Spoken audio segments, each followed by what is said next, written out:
What are the stereotypes of the 1%? Entitled. Selfish. Me. White. They don't play by the rules. Not thinking about others that may have come from a different side of the track.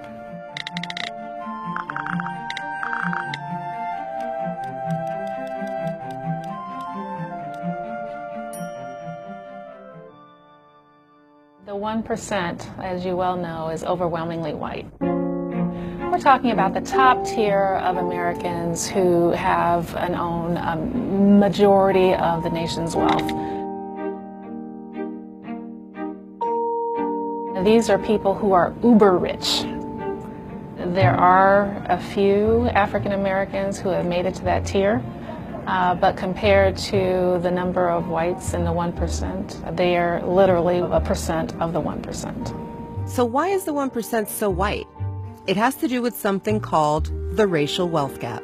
For every dollar of wealth held by the typical white household, the typical African American household owns only 6 cents of wealth. 6 cents. You heard right. So how did we get here? When you think about wealth, you have to understand that it's generational, that wealth left over generations actually compounds and builds and grows. African Americans were held as slaves and they weren't allowed to earn any income. They weren't allowed to own things at one point in this history, and that actually has contemporary effects. Effects Eddie Brown knew all too well, but was able to overcome.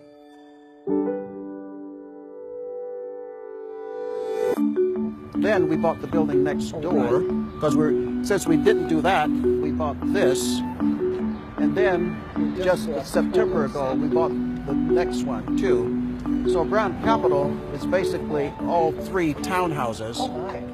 Today, Eddie is the CEO of Brown Capital, a firm with over $8 billion in assets under management. Along with his wife Sylvia, the Browns are hoteliers, patrons of the black arts, and philanthropists. Eddie and Sylvia Brown led the way towards making this building a reality, one of the largest gifts from an African-American family in this nation's history.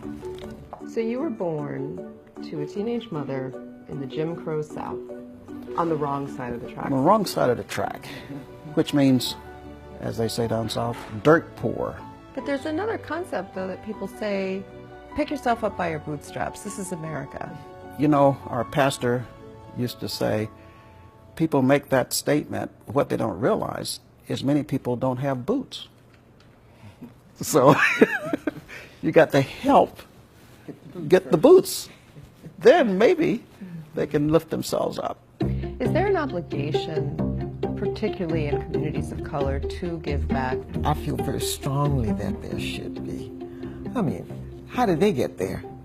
Surely a lot of it was talent, but somebody had to look out for them and help them along the way.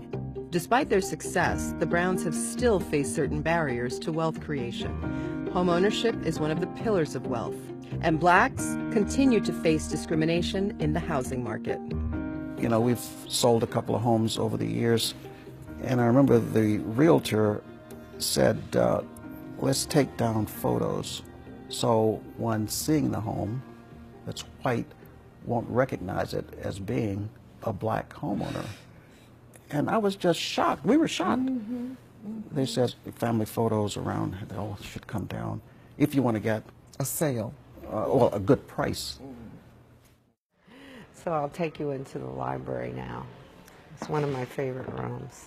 Even education hasn't leveled the playing field.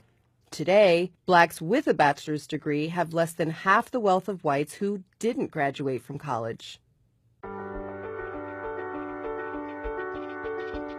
I had 2 wonderful parents. They really strived for excellence. Now, my father was a neurosurgeon, and at the time there were only 11 in the country. He could not practice in white hospitals. He was turned down time after time. They would not say it was a race issue, but we knew. Sheila Johnson became one of the highest net worth black women in the United States with the help of a game-changing television network, BET. She helped build BET from 2 hours of programming a week to a major network worth $2.3 billion by the time it was sold to Viacom in 2001. So you are one of the, I would imagine, few black women to own a property like this. Probably. How You know, does I that don't make you know feel? if I'm proud. Yeah. I'm very proud. Is this more fun than BET? Oh, yes. Absolutely, because I'm in total control. And it took me 10 years to get approvals. Wow, that seems like a particularly long time. It's a story that I think as an African American, they didn't want me to do this. And it was the fight of my life. I've never been more frightened in my life.